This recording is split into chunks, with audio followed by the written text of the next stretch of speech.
Hello అందరికీ మరొక మంచి వీడియోతో మళ్ళీ మీ ముందుకు వచ్చేసానండి. ఇవాల్టి మన వీడియోలో నేను మీతో షేర్ చేసుకోబోయే విషయాలు వచ్చేసి నా మార్నింగ్ రొటీన్ ఎలా ఉంటుంది అండ్ అలాగే ఈరోజు తొలి మార్గశిర లక్షవారం అనమాట. సో నేను ఇంట్లో పూజ సింపుల్గా ఎలా చేసుకున్నాను, సో ఒక ఉమెన్ ప్రొడక్టివిటీ లైఫ్ కోసం ఎలాంటి హ్యాబిట్స్ చేసుకోవాలి, సో ఇలాంటి చిన్న చిన్న విషయాలు మీతో షేర్ చేసుకోవాలనుకుంటున్నాను ఈ వీడియోలోని.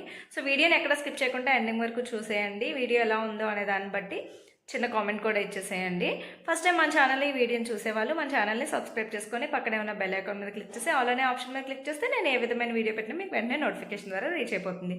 మన ఛానల్లో నేను ఎప్పుడూ కూడా self motivation, self control, time management tips, productivity life, good habits, so ఇలాంటి మంచి మోటివేషనల్ వీడియోస్ పోస్ట్ చేస్తూనే ఉంటాను. సో మన ఛానల్లో ఉన్న వీడియోస్ని ఒకసారి చెక్ చేసి ఆ వీడియోస్ మీకు నచ్చినట్లయితే మన ఛానల్ని ఫాలో అయిపోండి.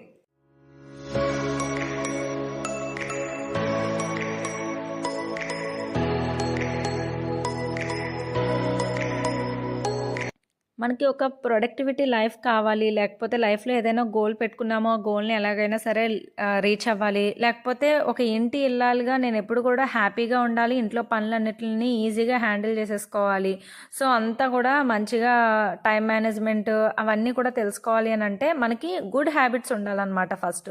సో ఎప్పుడైతే మనలో కొన్ని గుడ్ హ్యాబిట్స్ని మనం రెగ్యులర్గా ఫాలో అవుతామో, అవి మన రెగ్యులర్ లైఫ్లో ఇంక్లూడ్ చేసేసుకోగలుగుతామో, అప్పుడు మనం ఎలాంటి పన్నైనా సరే చక్కబెట్టేసుకోగలుగుతాం, ఈజీగా అందరినీ హ్యాండిల్ చేయగలుగుతాం, మనల్ని మనం హ్యాండిల్ చేసుకోగలుగుతాం, మనం రోజంతా కూడా నవ్వుతూ ఉండగలుగుతాం. సో వీటన్నిటిలో మార్నింగ్ గుడ్ హ్యాబిట్స్ అనేవి ఇంకా ఇంకా ఇంపార్టెంట్. సో ఎర్లీ మార్నింగే మనం లేచిన తర్వాత మనం ఉండేటటువంటి తీరుని బట్టి మన రోజంతా కూడా ఉంటుందన్నమాట. సో మార్నింగే మనం చిరాకుగా ఉంటే రోజంతా చిరాకుగానే అనిపిస్తుంది. అదే మార్నింగే మనం యాక్టివ్గా పని చేసుకుంటే రోజంతా చాలా బాగుంటుంది. మరి మార్నింగ్ యాక్టివ్గా ఉండాలి అని అంటే మనం కొంచెం త్వరగా లేచే అలవాటు మనకు ఉండాలి, అండ్ అలాగే టు డూ లిస్ట్ అనేది మనకు అవసరం అయి ఉండాలి. సో ఎప్పుడైతే మనం త్వరగా లేచి చక్కగా ఒక టు డూ లిస్ట్ పెట్టుకొని ఈరోజు ఏం ప్రిపేర్ చేయాలి, సో నెక్స్ట్ ఏంటి, వంట ఏంటి, స్నాక్స్ ఏంటి, పిల్లల కోసం టిఫిన్, బ్రేక్ఫాస్ట్ ఏంటి, ఇవన్నీ కూడా సెట్ చేసుకొని మనం ఉంచుకొని మొత్తం నైటే క్లీనింగ్, మొత్తం కిచెన్ అంతా కూడా క్లీన్ చేసుకొని ఉంచుకున్నాం అనుకోండి, మనసు ప్రశాంతంగా ఉంటుంది ఉదయం లేచిన వెంటనే. నేను ఎప్పుడు కూడా మార్నింగ్ లేచేసరికి కిచెన్ అంతా కూడా నీట్గా ఉండేలాగా పెట్టుకుంటాను. నెక్స్ట్ డే మార్నింగ్ నేను ఏం టిఫిన్ చేయాలి, ఏం వంట చేయాలి అన్నీ కూడా అలా ఉంచుకుంటా అనమాట, ఇంకా అప్పటికప్పుడు వెతుక్కోకుండా. సో ముందే ఎప్పుడైతే సెట్ చేసుకొని ఉంచుకుంటానో ఆ రోజు ప్రశాంతంగా అనిపిస్తుంది.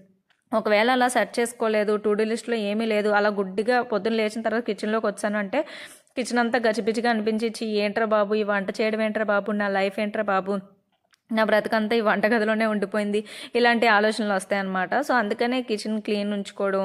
సో మార్నింగ్ మీరు లేచి వచ్చిన తర్వాత ప్రశాంతంగా వంటగదిలోకే, మనం ఆడవాళ్ళం అనేది కంపల్సరీ వంటగదిలోకి అడుగు పెట్టాల్సి ఉంటుంది.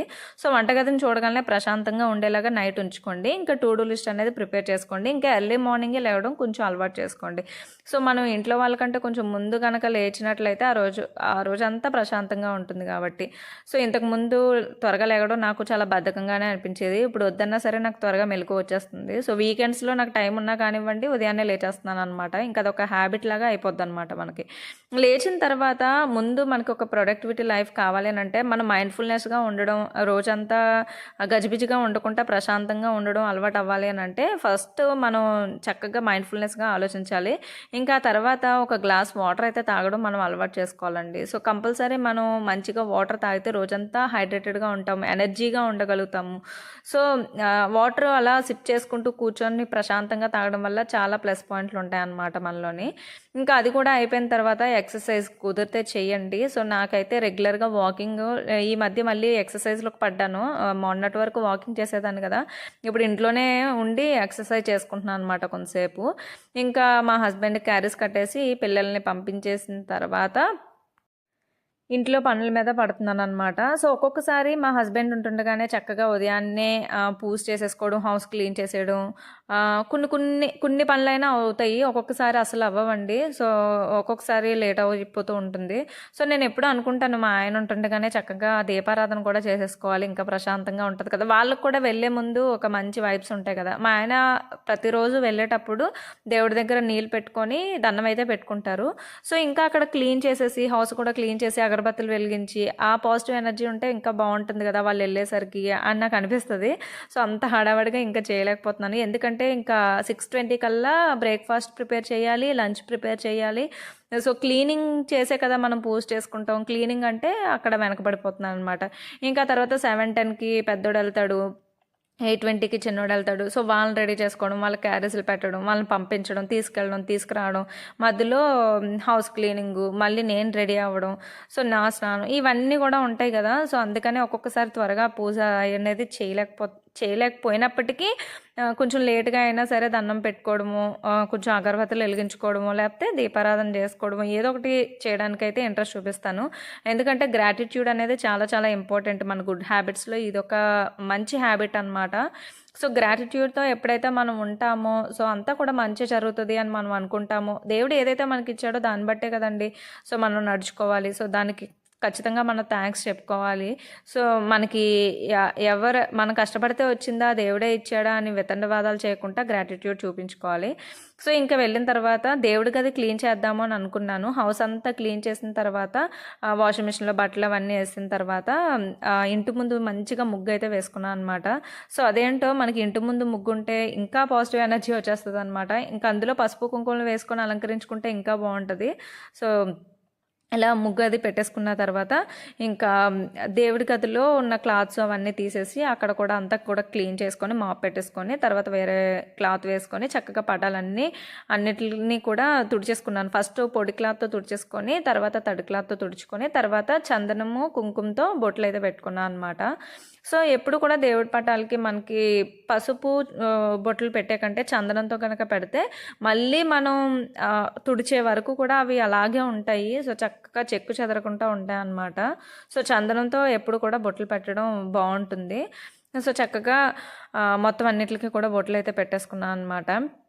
ఇంకా దేవుడు అన్నింటినీ కూడా పెట్టేసుకున్నాను. ఇంకా కార్తీక మాసం మొత్తం కూడా దేవుళ్ళని కదపలేదు కదండి. సో అందుకనే కొంచెం అటు ఇటుగా ఉన్నాయి, అక్కడ పసుపు అంతా కూడా పడిపోయిందని చెప్పేసి మొత్తం అన్నీ చేంజ్ చేశాను అనమాట.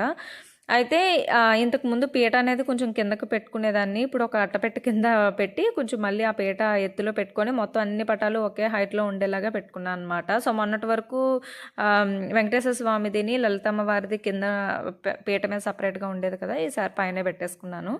ఇంకా దేవుడి కోసం నైవేద్యం అని చెప్పేసి ప్రిపేర్ చేసుకుంటున్నాను అనమాట. సో జనరల్గా మార్గశిర లక్షవారాలు అనేసరికి ఒక స్పెషల్గా నాకు పూజ చేసుకోవాలని అనిపిస్తుంది.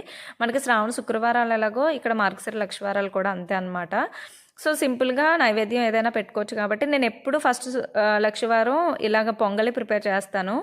పెసరపప్పు, బియ్యం అండ్ అలాగే మిరియాలు, కొంచెం నెయ్యి వేసుకొని కుక్కర్లో పెట్టేసుకుంటే మనకి మెత్తగా ఉడికిపోతాయి అన్నమాట. వాటర్ ఎక్కువ వేసుకున్నా పర్వాలేదు దీనికి. సో దీని తర్వాత పోపు పెట్టుకోవచ్చు కావాలనుకుంటే, నెయ్యితో పోపు పెట్టుకోవచ్చు. జీలకర్ర, ఆవాలు, ఒక చిన్న ఎండుమిరపకాయ ఇలా వేసుకొని ఇంకా నేనైతే ఎప్పుడు పోపు పెట్టను, డైరెక్ట్గా అలా అన్నీ వేసేసి పెట్టేస్తాను అనమాట. సో ఇంకా నైవేద్యాల విషయంలో, పూజల విషయాల్లో ఎప్పుడు కూడా నేను ఇంత హడావడిగా చేయాలి అంత హడావడిగా చేయాలి అనుకునే కంటే నా మనసుకి ఎంత ప్రశాంతత ఉంటుందో అంతవరకు నేను చేస్తాను అనమాట. అంటే ఈరోజు ఇన్ని రకాల నైవేద్యాలు చేయాలి అని నా మనసుకి నేను చేస్తే నేను హ్యాపీగా ఫీల్ అవుతాను అని అంటే చేసుకుంటాను. లేదు నేను ఈరోజు నాకు అంత ఓపిక లేదు, నేను అన్ని నైవేద్యాలు అన్ని వంటకాలు చేయలేను, ప్రశాంతంగా దీపం ఒకటే పెట్టుకోవాలని అనుకుంటే ఏమీ లేకపోతే ఉట్టి పాలు అలా పెట్టేసి నేను దండం పెట్టేసుకుంటాను. సో హడావడి అయితే ఎప్పుడూ చేసుకోనండి. సో ఇలాగే చెయ్యాలి అన్న రిస్ట్రిక్షన్స్ కానివ్వండి, లేకపోతే ఇంతే పర్ఫెక్ట్గా చేయాలి అని కానివ్వండి, మనం ఎప్పుడైతే అనుకుంటామో సో అందులో మనకి ప్రశాంతత ఉండదన్నమాట. అంటే అలా కొంతమంది ఇలాగే చెయ్యాలి, ఈ రూల్స్ పాటించాలి, ఆ రూల్స్ పాటించాలి అనో, సో ఈ విధంగానే చెయ్యాలి, ఇదే ఉండాలి, ఇదే పెట్టాలి, సో ఇలాంటివి ఎప్పుడు కూడా పూజల విషయంలో మనం తీసుకోకూడదు. ఎందుకంటే మనం ఒక ప్రశాంతత కోసం దేవుడికి దీపారాధన చేసుకుంటాము. సో మనలో ఒక పాజిటివ్ ఎనర్జీ రావడం కోసం మనం ఆ పూజలు అనేవి చేసుకుంటాము. సో పాజిటివ్ ఎనర్జీ అనేది ఎలా వస్తుంది, మన దగ్గర ఏదైతే ఉందో దాన్నే చూపించుకోవాలి. మన సాయశక్తిగా మనం ఎలా చేసుకోవాలనుకుంటే అలాగే చేసుకోవాలి. అంతేగాని ఇలా చేయాలి అలా చేయాలి లేకపోతే ఇంతే పర్ఫెక్ట్గా చేయాలి, సో ఏ విషయంలో కూడా మనం పర్ఫెక్ట్గా ఉండాలి అని అనుకుంటే మనం హ్యాపీగా ఉండలేమన్నమాట. ఎందుకంటే ఏది పర్ఫెక్ట్గా మనం చేయలేం కాబట్టి. సో మనకి వీలైన వీలైనట్టు, మనకి కుదిరినట్టు, మనకి వచ్చినట్టు, మనకి తెలిసినట్టు మనం పూజలు చేసుకోవాలి. సో నేనైతే ఎప్పుడు అదే నమ్ముతాను. ఏవైనా కొత్త విషయాలు ఉంటే నేను యాక్సెప్ట్ చేసి వాటిని నమ్ముతాను, కానీ గుడ్డిగా దేన్ని కూడా ఫాలో అవను అనమాట. సో అలా మనం పూజల విషయంలో ఎప్పుడు కూడా అలాగే అనుకోవాలి. సో మన అత్తగారులు లేకపోతే అమ్మలు, సో వాళ్ళ యొక్క ఆచారాలను బట్టి వాళ్ళు చిన్నప్పటి నుంచి మనం ఏదైతే వాతావరణంలో తిరిగామో సో ఆ పూజా విధానం వాళ్ళకి సెట్ అవుద్ది అనమాట. ఇంక ఈ మార్గశిర లక్షవారాలు చక్కగా ఇండియాలో ఉంటే కనక మహాలక్ష్మి టెంపుల్కి వెళ్తే చాలా చాలా మంచిది. సో వైజాగ్లో అయితే చక్కగా కనక మహాలక్ష్మికి ఇప్పుడు చాలా మంచి పూజలు అవి చేస్తారు, చాలా ప్రాముఖ్యత కలిగినటువంటి అమ్మవారు అనమాట. సో నేను ఇక్కడ ఇంట్లో చక్కగా పూజ అయితే చేసేసుకున్నాను. సో ఇండియాలో లాగా మనకి ఇక్కడ గుళ్ళకి వెళ్ళడానికి అయితే అవ్వదు కదండి. ఇంకా పూజ అంతా కూడా మంచిగా అయిపోయింది. లలితా సహస్రనామం చదువుకున్నాను. ఈరోజు అంతా కూడా ఫాస్టింగ్ ఉండాలి అని అనుకున్నాను. సో ఈవినింగ్ చేసి ఒక స్మూదీ అయితే తీసుకోవాలి అని చెప్పేసి ఇలా స్మూదీ అయితే ప్రిపేర్ చేసుకుంటున్నాను అనమాట. సో పిల్లలు స్కూల్ నుంచి వచ్చేసారు, ఇంకా 4కి ఇలాగా ఆకలేస్తుంది, ఏమైనా స్మూదీ తాగుతారు కదా అని చెప్పేసి ఇలాగా ఇంట్లో ఆల్రెడీ నానబెట్టిన బాదము, వాల్నట్స్ ఉంటే వాటిల్లో కొన్ని డేట్స్ వేసుకున్నాను తీపి కోసం అని చెప్పేసి. అండ్ అలాగే కొన్ని చియా సీడ్స్, నెక్స్ట్ వచ్చేసి ఓట్స్ కూడా వేసాను అనమాట. సో వీటిల్లోకి ఇంట్లోకి ఆల్రెడీ దేవుడి దగ్గర పెట్టిన బనానా అండ్ అలాగే పియరు ఉంటుంది కదా, సో వాటిని కట్ చేసి పెట్టాను అనమాట. సో ఫస్ట్ నాకు ఒక్కదానికే స్మూదీ ప్రిపేర్ చేసుకుందాము అని అనుకున్నాను. మళ్ళీ పిల్లలకు కూడా ఇంకా స్నాక్ అయిపోతుంది కదా అని చెప్పేసి మళ్ళీ అందరికీ కలిపి ప్రిపేర్ చేసేసాను అనమాట. ఇంకా ఎక్కువే తీసుకున్నాను, ఫుల్ బనానా అండ్ అలాగే హాఫ్ వరకు పియరు తీసుకున్నాను అనమాట. మా ముగ్గురికి కడుపు ఫిల్లింగ్గా అనిపించేలాగా ఒక మంచి స్మూదీ అయితే వచ్చేసింది ఇక్కడ. సో ఇక్కడ మనం ఫ్లేవర్ కోసం అని చెప్పేసి దాల్చిన చెక్క వేసుకోవచ్చు, ఇలాచీ వేసుకోవచ్చు. సో ఇంకా ఏమైనా డ్రై ఫ్రూట్స్ అండ్ నట్స్ ఉంటే కనుక మన దగ్గర యాడ్ చేసుకోవచ్చు అనమాట. సో క్యారెట్ కావాలంటే క్యారెట్, బీట్రూట్ ఇవి కూడా వేసుకోవచ్చు. సో నేను డైట్లో ఎక్కువగా ఇంతకుముందు డైట్ చేసినప్పుడు ఎక్కువగా నేను ప్రిఫరెన్స్ ఇచ్చేది స్మూదీస్కి అనమాట. ఎందుకంటే స్మూదీస్లో అన్నీ వేసేసుకుంటాము. సో చక్కగా ఇవి చాలా టేస్టీగా కూడా అనిపిస్తాయి. హనీ ఉంటే హనీ యాడ్ చేసుకోవచ్చు. నేను ఇంతకుముందు డైట్ చేసేటప్పుడు హనీ బాగా యూస్ చేసేదాన్ని, ఇంక ఇంట్లో బెల్లం కూడా లేదు, అయిపోయింది. సో మీరు కనుక ఇలా మరీ చప్పగా తాగలేరు అని అనుకుంటే కొంచెం షుగర్ కూడా యాడ్ చేసుకోవచ్చు అనమాట. సో నాకు ఇది అలవాటే, ఇలా నేను తాగేయగలుగుతాను. సో అందుకని నేను డైరెక్ట్గా హనీ ఏం లేకుండా నేను తీసేసుకున్నాను అనమాట. బెల్లం ఉంటే చిన్న ముక్క బెల్లం వేసుకోవచ్చు. సో నా దగ్గర బెల్లం అయిపోయింది. సో పైన లైట్గా జీడిపప్పులు వేసుకొని మంచి స్మూదీ అయితే తాగేసాను అనమాట. సో చూసారు కదా నా మార్గశిర లక్షవారం పూజా విధానం, క్లీనింగు, మార్నింగ్ వ్లాగ్, సో ఇవన్నీ కూడా ఎలా ఉన్నాయి. నా మార్నింగ్ రొటీన్ అనేది మ్యాక్సిమం ఇలాగే ఉంటుంది. సో ఇలా సింపుల్గా నేను మార్నింగ్ ఎంత వీలైనంత మటుకి అంత పని హడాబడి లేకుండా చేసుకోవడానికి చూసుకుంటాను. అండ్ అలాగే అన్నీ కూడా టు డూ లిస్ట్ పెట్టుకుంటాను. సో రెగ్యులర్గా త్వరగా లేవాలి అని అనుకుంటాను. సో ఇవన్నీ పర్ఫెక్ట్గా చేసినప్పుడు, ఒక గ్రాటిట్యూడ్తో దేవుడికి పూజ చేసినప్పుడు మనకి ఒక ప్రొడక్టివిటీ లైఫ్ అనేది ఉంటుంది. సో మనం అనుకున్న గోల్ని మనం రీచ్ అవ్వగలుగుతాం అనమాట. ఇంకా మన ఫుడ్ హ్యాబిట్స్ కూడా ఎప్పుడు కూడా హెల్తీగా ఉండేలాగా మనం చూసుకుంటే, సో హెల్తీ ఫుడ్ హ్యాబిట్స్ కనుక పిల్లలకి కూడా అలవాటు చేస్తే వాళ్ళు కూడా ఎప్పుడు హెల్తీగా హ్యాపీగా ఉండగలుగుతారు. సో చూసారు కదా, ఇదండి వాళ్ళ నా వీడియో మీకు నచ్చిందనే అనుకుంటున్నాను. నచ్చితే కనుక ఒక చిన్న like, share and subscribe to my channel. మరొక మంచి వీడియోతో మళ్ళీ కలుద్దాం.